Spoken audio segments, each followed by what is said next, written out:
Coming up on SBU TV, we look into a St. Bonaventure safety procedure and the community prepares for the winter season.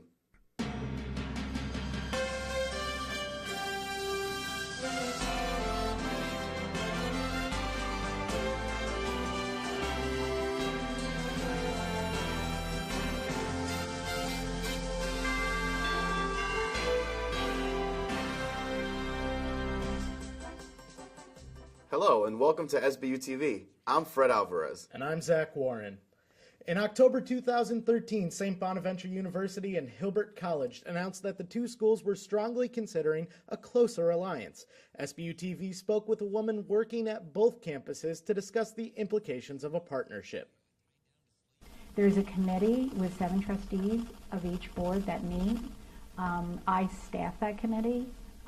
If they have interest, requests, research needs, I'm their person. This spring, the Board of Trustees at both institutions will decide if they think it's worth moving forward. O'Rourke has held meetings with faculty from Hilbert and St. Bonaventure, recording their numerous questions and thoughts on the possible collaboration. The report I'm putting together is not edited. It's not my opinion, it's not my analysis. According to the Strategic Alliance Update timeline, the target for the execution of definitive agreement is in fall 2015, with the alliance taking effect in July 2016.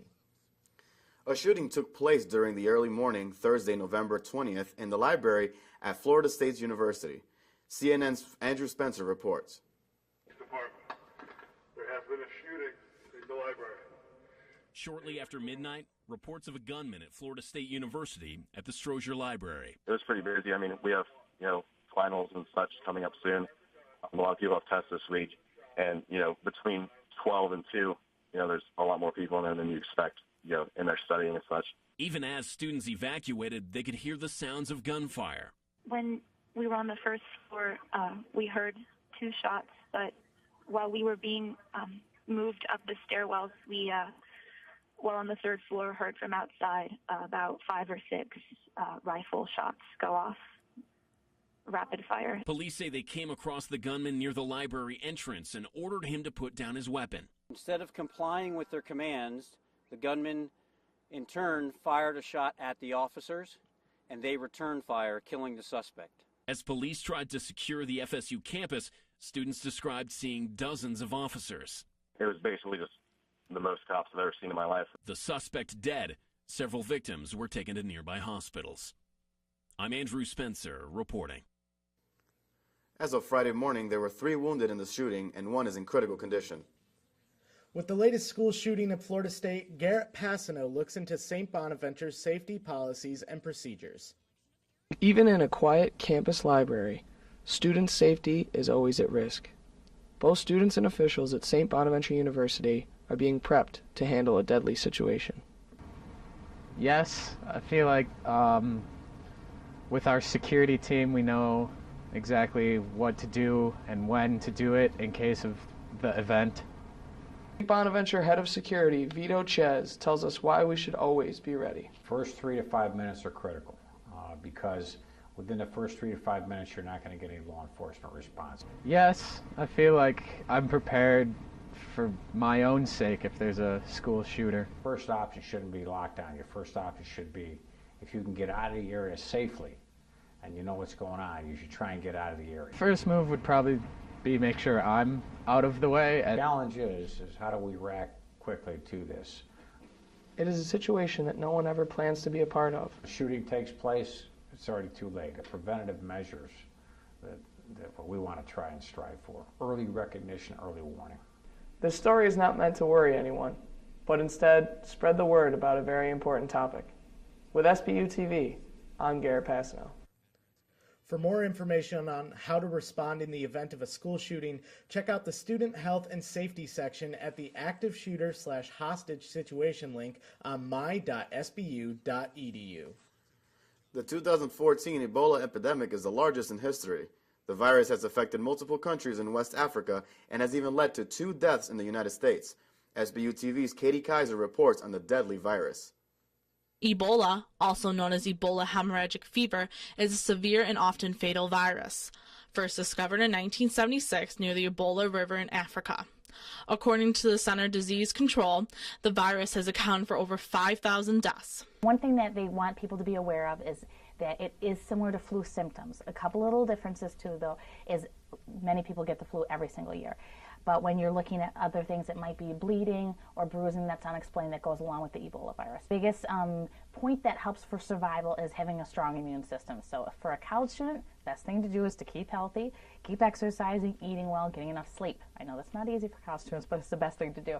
And in general, that's what you want to have, is a strong immune system. You may have seen people wearing these masks. This is one way to protect yourself from spreading germs and preventing the airborne Ebola virus. Now that Thanksgiving is quickly approaching, many people, including students, will be flying. Airports have been taking precautions to protect travelers. Every country is looking at it and how is it spread, because it's not just here in the U.S. we're having incidences. So they're watching it. They have pretty strict pathways of what they want to have and check at the airports. And then if you are coming from that country, there's only 5 cities that you can come in internationally in the U.S. Each of those are very stringent. They're being very specific at JFK or at Dulles to make sure that there aren't issues related to it. For SBU TV, I'm Katie Kaiser. For more information regarding Ebola, visit www.cdc.gov/VHF/Ebola. A new technology in the classroom may not be as helpful as you think. Corinne Lettieri has more.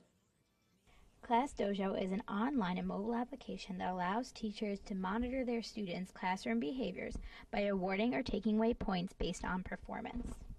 While this may work for some classrooms, former education professor Peggy Burke disagrees with the app. I would say homogenizes or levels out the classroom. We want everyone to behave exactly the same and develop at exactly the same rate. Life doesn't work that way. Erin Federico, a teacher at only a middle school, also believes that not all students can be judged on the same scale. A lot of these kids don't have success in themselves, don't feel that they're confident, and to be able to see that, you know, student X has 300 tally marks and student Y only has 10, but maybe student Y, you only expect 5, so getting 10 is huge, where student X, you expect 500, so getting 300 is very low. And I don't like to do that to the kids. One of the biggest problems the app is having right now is privacy concerns for both the teachers and the students. I don't know why we would think this would be a good thing to have behavioral data on 6-year-olds, 7-year-olds, 8-year-olds stored someplace where that data could later be used for whatever purpose. It's got to be a violation of purpose somewhere down the line. To have anybody's last name listed somewhere publicly with the first name is definitely a violation of privacy. Reporting for SBU TV, I'm Corinne Lettieri. The creators of Class Dojo said they have no plans to sell the multi-million-dollar program. Western New York was hit with a massive blizzard this week, causing road closures in several counties. Over 6 feet of snow has fallen since Tuesday evening when a winter storm hit the area surrounding Lake Erie. The lake hasn't frozen over yet this year, so lake-effect snow hit the region hard, leaving many residents trapped in their homes. Many public services such as fire and paramedics have found themselves snowed in or unable to drive vehicles safely, making it difficult to reach people in need, many using snowmobiles to try and help anyone they can. 12 have perished as of Friday morning, causes ranging from cardiac difficulty to car accidents, and if the current forecast for the rest of the week holds, the area will have had more than a year's worth of average snowfall in just 3 days. Because of the weather, the Buffalo Bills game has been rescheduled, and Buffalo Mayor Byron Brown declared a travel ban in hopes to keep citizens safe. According to the National Weather Service, the region will warm up on Saturday, and the heavy snowfall will turn into rain showers. However, the snow won't begin to melt, but instead absorb the rain, making the snow packed and heavy, possibly causing more problems for the region, and even raises concern for flooding. The National Weather Service predicts the storm will cease Sunday evening into Monday morning. Although Cattaraugus County hasn't been hit as hard by the snow, the temperatures have still been less than desirable, but that didn't matter for one St. Bonaventure club. On Tuesday, November 18th, SBU for Life held an outdoor mass at the campus grotto at 10 p.m. The group weathered the cold on a night that brought a median temperature of 8 degrees and a -4-degree wind chill. Club President Gordon Elliott said the mass was meant to bring the group closer to nature in preparation for January's pro-life march. As cold as we were, we all were kind of warmed by, that spirit and by just being in community. Following the Mass, SBU for Life warmed up with hot beverages in the campus's Merton Center. With the cold comes icy and snow-ridden roads. I found out what you can do to make your car ready for the weather. With winter building up to its peak, drivers on the road may want to prepare their vehicles for harsh weather. I caught up with a veteran mechanic at Bausch's Automotive for a few tips on winterizing your ride. Has good tires. A lot of these newer cars just got smooth rib tires on them, and they're not good in the snow. Pattison did not suggest snow chains on your tires, as he said that it could be damaging to your tires if not done properly. You know, you want to make sure you got good coolant, because if it gets real cold and it freezes, it's not good. It'll freeze the radiator up and you won't get any heat. In a pinch, there are just a few household items you can use to get yourself out of a winter jam. Kitty litter, bag of that in the trunk helps if you're stuck. You know, you can throw that under tires, dig the tires off, throw that under there, and that'll work. Other than that, like window washer or something, you don't want to put that in your car because it'll freeze. You know, don't go out if you don't have to. That's a big thing. A lot of people think because they have an all-wheel drive car or four-wheel drive truck, they can go any place they want, but that's not true. I mean, they'll go forward, but they won't stop. You know, that's a big thing. You know, people see that after they drive a little bit. But if you don't have to go out, don't go out if it's bad. For SBU TV, I'm Fred Alvarez. Be sure to constantly check the wear on your tires for further safety. Technology has done it again. Long gone are the days of math students using old pencils and calculators. A new app gives students the ability to solve problems with the snap of a picture. Ashley Earl tells you how. Math just got a whole lot easier.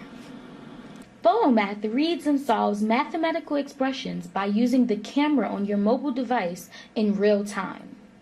This new app has some students buzzing about the convenience. This is a game changer in my perspective, in the sense that, you know, it's quick, simple, easy step, and it allows you to see the solution to the problem. While some students think this is the best app ever invented, others would rather stick with the traditional way. I believe that children need to interact with the numbers, play with them, write them down, see them. That's how we learn things. Doing them on an app isn't going to teach them anything. It's just going to give them a simple, quick solution and then move on. PhotoMath does not currently support handwritten expressions, quadratic equations, functional equations, equation systems, or calculus. Although this app may be able to do your homework for you, keep in mind it can't take your exams. For SBU TV, I'm Ashley Earl. PhotoMath is currently only available for Windows and iPhone users. It will become available for Android users in early 2015. Last month, students picked up a paintbrush to put down childhood cancer. Sammy Arena paints you the picture. Bonnies are doing big things here on campus, and Picasso would be really proud of this project. I tried a percentage that's outside. Texture. On October 25th, Campus for a Cure brought together students, teachers, and families to paint a difference. It's a really fun idea, and it's fun to draw. Juniors Stephanie Dolliver and Maria Leota took on this project in order to raise money for Cure Cancer Association. I have been contacted by Steph Dolliver over the summer. She wanted to do a program to support Cure Childhood Cancer Association. Stephanie and Maria decided that a paintbrush would be their weapon in fighting childhood cancer. We really didn't want to just do an event here at Bonaventure where we raise money and send it off. We wanted to do something that specifically would benefit the kids. So although the kids will indirectly benefit from the money we raised for Cure, we really wanted them to receive something from us as a way to just make them happy, have them know that someone was thinking about them even though they didn't know them. So that's how we decided that painting actually would be a good idea, because we would have something to give them. Over 140 canvases were painted, and all are going to the Golisano Children's Hospital in Rochester, New York, to brighten the rooms of the cancer patients that are staying there. I'm here today because I'm a survivor myself, and I just wanted to help give back to all the kids that are struggling. Just wanted to know, just let everybody know to stay positive. The paint stains in the quick center lock may have faded, but the differences that were made here will last a lifetime. I'm a horrible artist, so I wrote a quote, which is like, I play the laughter, pause the memories, stop the pain, and fast forward the happiness. For SBU TV, I'm Sammy Arena. As of today, Canvas for a Cure has raised over $4,000 for the Cure Childhood Cancer Association. To learn more about Cure, go to curekidscancer.com. The St. Bonaventure women's basketball team had an eventful start to their season. The team began their season last Friday in the Riley Center with a Big Four matchup against Canisius. The Bonnies got off to a good start with Katie Healy knocking down this jumper to make it a 4-0 game. Later in the half, Canisius cuts the lead to 1 after this three-pointer. The Bonnies took a 22-19 lead into halftime and went in having a strong second half, defeating Canisius 62-46. Healy led all scorers with 20 points for the Bonnies. The team had a quick turnaround and headed to James Madison on Sunday, where the Bonnies got out to a quick 2-0 lead, but it was short-lived as James Madison would answer right back and go on to win a convincing 76-43. Nyla Reeder led the Bonnies with 11 points in the defeat. The Bonnies were also in action Thursday against Toledo and lost 64-58. As for the men, they took on the Sienna Saints earlier this week in their second of 6 consecutive home games to start the season. This one was all Sienna. Despite the Bonnies jumping out to an early lead, thanks to early 3 balls from Bonner guard Marcus Posley, Sienna bounced on top and never looked back. The Bonnies' free throw woes and turnovers made it nearly impossible for them to battle their way back into the game as they turned the ball over 16 times and made only 14 of 24 from the charity stripe. Senior Andel Cumberbatch led the charge for the Bonnies as he scored 24 of the team's 70 points. Sienna's defense and quick transition offense just proved to be too much for Mark Schmidt's team. A late comeback looked like it was in the works, but all of the desperation three-point shots just were not falling the Bonnies' way. The Bonnies fall to 1-1 on the season as they go on to lose 73-70 as Sienna retains a Franciscan Cup for the second straight year. The Bonnies hope to put the loss aside as Big Four rival Canisius comes into town Saturday afternoon. Tip-off is set for 4 p.m. That's it for us here at SBU TV. I'm Zach Warren. And I'm Fred Alvarez.